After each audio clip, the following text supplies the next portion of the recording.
My name is Liz Hoveland, and I am a junior at the college studying history and gender studies. And I am so excited to be joined today by Dr. Sabeti. Um, we are here to talk about how we as a community, not only on campus, but around the world, can help curb the spread of coronavirus. So, Dr. Sabeti, can you introduce yourself and talk a little bit about your work? Liz, thanks so much for doing this too, and for giving me an opportunity to chat with you and with the students. So I'm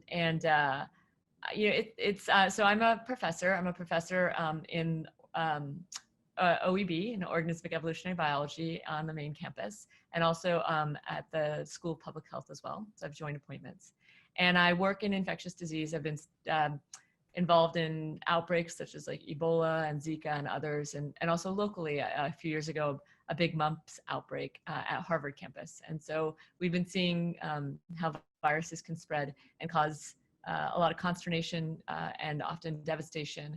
And that's kind of the work I do. It's mostly in genomics and infectious disease dynamics, like tracking and surveillance, but in a few different areas in that realm. You mentioned the mumps outbreak. Can you talk about how Harvard has dealt with spreading infections before? Yeah, so in 2016, kind of just as Ebola and then Zika were winding down, we got impaneled when there was something spreading on the sports teams, something parotitis, basically a lot of folks getting sick with these swollen glands, and then suddenly it was diagnosed with mumps, and then suddenly we saw it moving through different sports teams, more and more sports teams being infected. And then going into the residences where roommates were coming down with mumps, freshman dining hall where staff and faculty who were eating there had mumps, health services where nurses, 3 nurses got mumps, and then a commencement event that later ended up likely being connected and possibly seeding an outbreak in East Boston, and connected to some Harvard affiliates who lived in that area. It was fascinating, but it was fascinating to watch. But it was just a reminder of how easily viruses spread and how college campuses are a laboratory for sort of infectious outbreak spread, and and Boston has 110 of them. So we started really paying attention. But I should say at the same time, what we really did learn is how good Harvard's public health system was. The CDC, I was on a call with the CDC where they wanted to do a case study of Harvard's public health system, and they thought it was one of the best in the country. And it really, I mean, the head at the time, Paul Barrera, and his team were just remarkable. And all the students were quarantined, but in a nice hotel rooms where food was brought to them multiple times a day. All their course materials were brought to them. We tried to make it work for them, and oftentimes I say that Harvard is just one of the best places in the world to have a pandemic preemption system, because of the fact that we've got, on the board of the group that I have, like on my advisory board, is Ash Carter, the former Secretary of Defense, and there's folks, here like Mark Lipsitch, who's one of the world's greatest epidemiologists. So it has such a collective of people working in this space across so many disciplines. And also Harvard University really does a lot to protect its students. And from that standpoint, this is actually what they're very well fine-tuned to do. That's really reassuring to hear that not only has there been an infectious disease on campus before, but that we curbed it really well. So I was wondering what happens if we don't follow social distancing rules, or if we don't isolate those who are affected. I mean, we're seeing what happens, and it's very sobering as Harvard freshmen are preparing to come to campus to see UNC get shut down, and outbreaks spreading, and a lot of schools are now retracting on their previous plans and saying we're closing up shop. It is a risk. There are challenges, in particular challenges for a campus that is embedded within a city, right? It's not about just keeping us safe. To keep Harvard safe, you have to keep all of its students and all of its staff safe. And to keep them safe, you have to keep all of their relatives and loved ones and people that they spend time with safe, and all of the people that those people work and live with safe. It's a very expanding bubble. And what's tremendous about it is that the way that we are going to be able to save Harvard and bring Harvard back is to actually think out to our communities and to the most vulnerable amongst us who are out there in the community serving. And so I think and this is exactly what Harvard students are made to do. You guys want to change the world, all of you. And I just it's so all the heart, to me, there are risks. And if it goes south, I think, we have to be really cautious and stay the course. But it's sort of not enough to say you're going home and we've got this, because we as a global community haven't gotten this. In the US, we haven't gotten this. And so it is time to give you guys a little bit more agency in the response.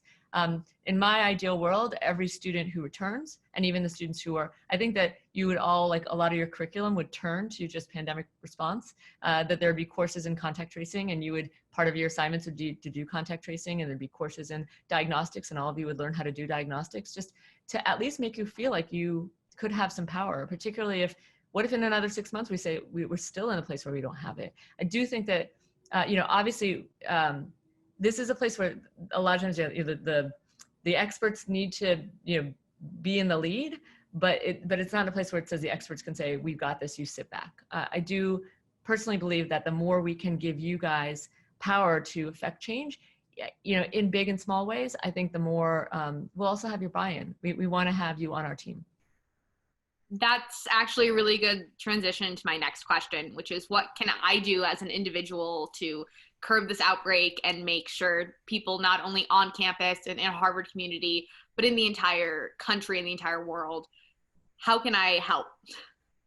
There's a lot you can do. And it's important that each person has agency, and also takes responsibility for their fellow man, and tries to see how we can all help. And I always say start first with yourself, to make sure that you are healthy of mind and spirit, to do the things that keep you healthy, both kind of emotionally, mentally, physically, spiritually, in all ways, making sure, in this virus, we know that it preys on vulnerabilities inside of us. So try to keep ourselves strong, and focus on making sure that we have what we need to do that, which includes loved ones, and making sure there's individuals that we can be around, and that we can kind of create a unit around that we can share with and be with. And then then involves having empathy for your fellow humans, to really look out for other people. I think it's just really important. Harvard students are so service oriented, and it's a lot of service. If there's the ways that you can, if somebody's infected, that dropping off food at a safe distance to them, making sure they know they're not pariahs, they're not stigmatized, they are loved ones that we care about. Thinking about that, being mindful in the communities, knowing that you do have to, wear masks if you're in public spaces, because nobody knows if they have COVID. They can and they don't know. So it's not good enough to say, I feel healthy, that we know that doesn't work. And so being thoughtful about those things. And, if we choose some individuals to be not social distance with, being very confirmed that we don't have multiple circles where we think we're social distancing, but we're not. And so for other people, we want to kind of maintain that social distancing while we figure this out. And then in my hope, you guys can start to do things like you could serve to be contact tracers. You could serve, we could start to inform yourself, know more about diagnostics and how you can help, help the communities come back. And so I do hope for those that are 18 and over, we're working on getting research labs to be able to allow individuals to, help do testing. And that's it for surveillance testing in this way, but anything that can kind of help serve the community, we should all just try to do. If all students did this year was just to stop outbreaks in their communities, we should give them all A's. That's my view, right? Because they would have achieved more than what most our leaders have done. Right? If I think if Harvard students just got together and we'll give you all A's if you actually stop the spread of this virus in this community and work towards that goal, you get an A. I'd be 100% behind that. I also would be. I think that's a great idea. So I'm currently located in rural Montana, where people don't really believe this virus is happening. And if they do, they're very against wearing masks. We have weekly anti-mask protests, and even the employees at the one grocery store in my town aren't required to wear them. So can you just explain how wearing masks helps and not only curb the outbreak, but helps your individual safety and the safety of others? With a lot of the masks that we wear, what's known about it is it's more about other people's safety. It's not as good about keeping virus out. It's about keeping viruses from coming in. It's about keeping yourself from spraying viral particles.